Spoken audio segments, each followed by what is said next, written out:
Hello and welcome. I'm your host, Darshawn. We have a special guest today. We have Bjorn Leesson that's going to join us. We're going to be talking about his series Outside the Thalsparr. Bjorn, how are you doing? I'm doing good, though, Sean. How you doing, man? I'm doing pretty good, man. It's nice to see you. And congratulations on so many different series of books that you've been coming out with. Um, Thank I you. got a, I got quite a few questions to ask you. We're not going to get too personal, but I do want to help the readers and also the listeners know a little bit about you. So just tell Okay. me this as we start off before we get to your books. Like where are you from and why did you want to start writing books? Okay. I'm from originally from Charleston, South Carolina. And we're up in wife and I have 25 years. We're up on a little mini farm in the Midlands now, so we're kind of out in the country, out in the middle of nowhere, where it's Yeah. really nice. But I've always liked writing. But in my previous lives, I've always written technical and procedural type writing, like for work. Different jobs I've had. Okay. Uh, but I've always tinkered with creative writing. But uh, in the last few years, I just really started looking at Norse history. Uh, I've always loved history; it's my favorite topic, and I started converging, historical fact with fictional creativity, and came up with this character named Mariel, the Docker's daughter, and that's what started the series and got it going from there. Okay. So how long have you been working on this series? If you go back to the original findings of the root facts where I started formulating all this, probably 4 or 5 years, but actually putting words to screen, so to speak, to Yeah. start a story, it's been about 2.5 years. Okay. And you know, what made you dive into this particular genre?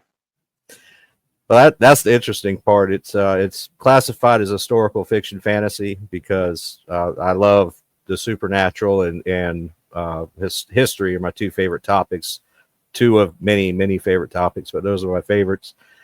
Um, but as I was writing, I found myself diving into other genres as well. So the historical fiction fantasy title is kind of a overall kind of a blanket statement we could say about the series, Yeah. but it really dips into a lot of things. There's especially in the later books that haven't quite come out yet, but there's psychological thriller, historical crime drama, uh, pretty much a little bit of everything except romance. As much, I'm not that guy, but I might try it one day. You never know. But Right, right. yeah, at this point, it kind of encompasses a little bit of everything in life. That was kind of my goal, was to make it represent. It's still a fantasy, Yeah. but it's representative of what we would consider real life as just normal humans. Yeah. I wanted the reader to be able to read this story and say, well, this is kind of a wild fantasy story, but I can visualize this actually happening. That was kind of my goal with the series in general. Right. So let's talk about Rune of Whispers. What is that book about? Okay, so the first three, I call that the core of the main story. Okay. That keeping in mind this entire series takes place over 1,200 years, and it's very expansive and very immersive. There's a lot of characters, a lot of character building, a lot of backstories, and all these stories interweave to make this main backstory. All these things have to happen in a certain order, in a certain way, by certain people for this ultimate successful outcome of thwarting the dark from overrunning the living world. And Mariel, of course, the main protagonist, she is the keystone to it all. Without her, it all collapses and the world's lost. But there's dozens and dozens of other characters that have to play a part, or none of that happens. So it's Right. it's very immersive. So the first three books, it focuses on Mariel and her ultimate destiny of thwarting the darkness. But the subsequent books after that, which four is already out, five, which we're talking about now, that'll be out next month. These dip into the other characters, the supporting characters, and their backstories and what they had to do to set Mariel up for success. And this particular one also takes place in the Viking Age, which is where the story begins, and it ends in World War II era. But this one also takes place in the Viking Age, and it follows Mariel's greatest friend and ally named Ingrid Stonesplitter, who's another female Viking warrior who's very, very powerful woman and has to do a lot of things in order for Mariel to be successful, 1,200 years from now. Yeah. from her time. And it also covers a Saxon lord from England who becomes intertwined in this story, and he has a very important part to play. So it covers a lot of the political intrigue is this one. It's not as much battle and action like the first three. This one's more political intrigue and just making all the connective tissue between the original core story one in the first three books and everything after that. So with this particular type of series, did you think about taking it to like a short film or maybe the silver screen or maybe even different, turn it into a video game? Oh, would love it. Would love it. I think this would be a fantastic film adaptation or even video game, anime, anything like that. It would just it's so vibrant. I mean, if you read it, the characters are so alive. They're different and unique. All of them have a very interesting backstory. You've got good guys that do bad things, bad guys that do good things. Yeah. It's just super awesome. I think it would be very much be a good screen adaptation. I don't know if I'll ever get there, but I would love to see that. Yeah. Right.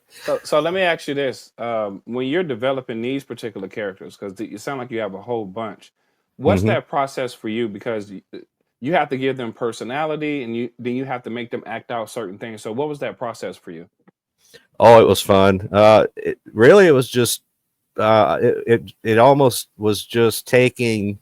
I had to make a template of this character that has to do this thing, but I want them unique. So what can I throw in there to make him unique? And I just take, I'm old, so I know a lot of people, but I just take little bits of everybody I've ever known in my life that had little quirks and unique little ticks about them. Yeah. Because I'm a studier of humanity. When I get to know people, I pick up on little ticks and things, and in myself too, and everybody. Take those and plug those into these characters, and just find little things to make them unique. Dialogue's one.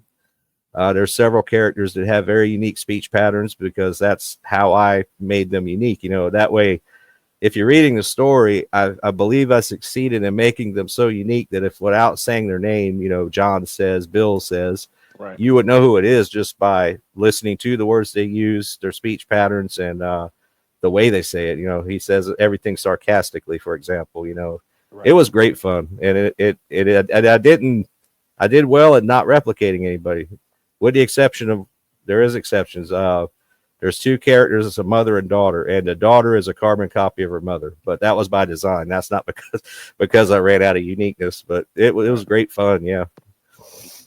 So in your books, are there any pictures, any illustrations? No, it's Okay. just purely written. Yeah.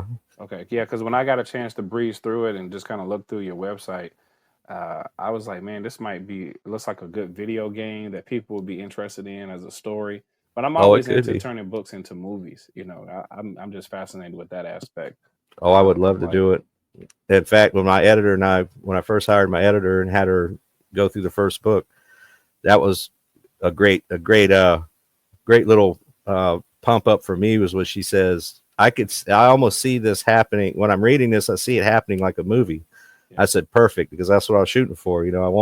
I wanted it in the mind to be like it's on the screen, and I would love to see it there one day. Right. Right. So when you're not writing and you're taking the time off, what do you do to relax? Like, what's the deal? I don't really have much of that anymore. I got I got my normal full time job, and Okay. then to feed myself, and then I have the mini farm here, and the wife and I take care of all the animals and everything, and then I write. I think I sacrifice sleep quite a bit to get everything done, but yeah, I don't right now. I don't have much else going on. Right. Maybe one day. Well, let me ask you this: what's giving you that spark? Like, what happens? What's been happening for you to spark that imagination to say, "All right, let me go write this down." What typically happens? I really don't know. Just it's kind of weird for me because in the past I've tried to write creative writing before, and I always kind of lost interest in it. I would write 6 or 7 chapters and then come back to it like I don't really like it and just abandon it. Yeah. I'm not sure what was different about this one to be honest, but this one really stuck with me. I mean, this is 2.5 years for me. That's a long time to stick with a story, Right. and I'm not done yet. I mean, I still got several more I can do. I'm just going through the process right now, releasing them all. I had 3 of them written before I decided I really wanted to publish them. So Yeah. my writing's way ahead of my releasing at this point, Gotcha. my marketing part. So But yeah, I don't really have a true answer. It just stuck. I don't know if it's just I slowed down with age and my attention's a little better. I'm not really sure, but yeah, Yeah, it. yeah. I'm So, glad it did because it turned out to be wonderful to do. right. So what about social media? Are you doing any quirky things to pull people in, or like how do you approach social media? Excuse me. Actually, I really am not very good at it at all. I Yeah. had to hire Amy Revicharan. Okay. She's with social media. She's been helping me with that, and Mickey Mickelson, of course, Yeah. with Creative Edge. But I'm learning as I go. I told them both from the beginning. I said I don't know anything about marketing at all. So you guys have got to kind of show me what to do. So as I'm going, I'm learning. I'm Yeah. learning how to use Facebook a little better and get different announcements out there a little better, things like that. Right. Right. You do any book readings? I have not yet. I've done one like author signing type deal Yeah. at a local here in Columbia, South Carolina. I did that, and that was great fun. And I sold some books and met a lot of great people. It's just timing, I got to make more time. If I had Right. more time, I could do a lot more of these things. But that's what I would love to do a lot Right. more of them. Yeah, Yeah, a lot of people who listen to this particular podcast, they like it because I try to ask the authors some, somewhat personal questions to kind of give you guys some personality and hype you up a little bit, and let them know that you do have a life outside of books and whatnot.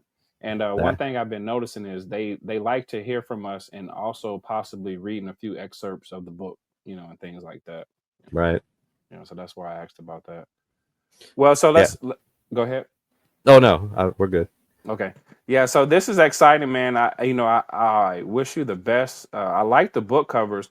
There's a character on your page. Here, let me see something. Let me bring it up over here because I had a question about this particular character. So it's a young lady on your page. I don't know if she's like the main character. She had like a purple and black outfit on. Let me see if I can find her. Um, I was pretty interested in this young lady right here. Yep. Yeah, that's Mariel. That's the main Yeah. character. Mariel, the doctor's Um, daughter. Let I want to know a little bit more about her. I think so. Let me ask you this: her Okay. her look is it's like it's unique. It's Not very warrior. Viking-y, is it? Yeah, yeah. Um, I'm glad you noticed because that was kind of what I wanted to do with her. I'll try to make this quick because I know we're about out of time. But when I yeah, first decided to create her character, it was based on in England they found a Viking burial mound, and when they dug it up in the '60s, it was a Viking chieftain that was killed in England, and they buried. Of course, the Viking was buried with grave goods and all this, highly honored. In the '60s, they assumed it was male, so they just put the bones away, and that was it. About 10 years ago, they re examined the bones and found out it is not a male, it's a female. So this was a female Viking chief, which now we're more open to, but at the time, that was unheard of. yeah, So I took that and ran with it, said there's got to be a great story there, but it's not just that. I want her to be very different. So she is not fully Norse. She is also half Moor. So she's half Northern African and half Norse. So her yeah, mom was Norse and her father was from Africa, Northern Africa. So that I just wanted to make her very unique. And there's a yeah. lot of other personality quirks in there too that even make it more so. You sold me. I'm interested. I gotta check this out because I was like, I gotta talk to him about this because Yep. that look, it was unique. I said, well, let me see what's going on. And it's That's very what. plausible. I mean, if you look at the Viking exploration area, they did go as far as Northern Africa Yeah. and the Middle Eastern, Mid East. They and the Mediterranean. They did all that, so it's very very possible. Yeah. Yeah. This is the man. Listen again. I wish you the utmost respect and the most success in your books.